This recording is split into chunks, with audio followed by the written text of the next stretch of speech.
everyone, in this video, I'm going to show you on how you can make a SEPA transfer with Intesa Sanpaolo Mobile. First, you just have to log into Intesa Sanpaolo Mobile application with your credentials, so that is your PIN, fingerprint, Face ID, and etc.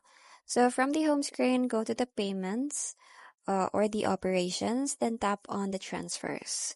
Now from there, you just have to select the Bonifico Italia or the SEPA, depending on how your app displays the option. So if the application differentiates types, then you just have to choose the standard SEPA transfer, not the Bonifico Oriente, which is the instant one. So from there, just have to enter the beneficiary details like the IBAN. You have to enter the full IBAN of the person or the account that you're sending money to.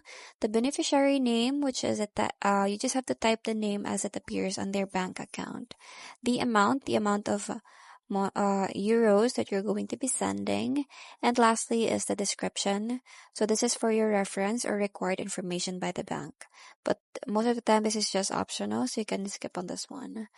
Now, in most cases, standard SEPA transfers are free when done online, and it may take about 1 to 2 days to arrive.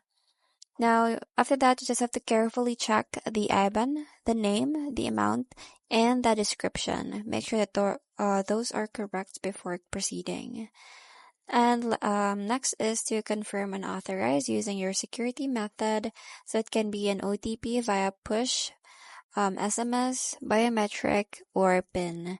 So you might see a beneficiary name check before final authorization for extra security. This is just for newer app feature.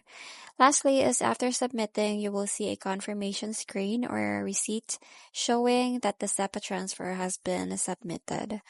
Now you can actually track the status in the application's transactions section.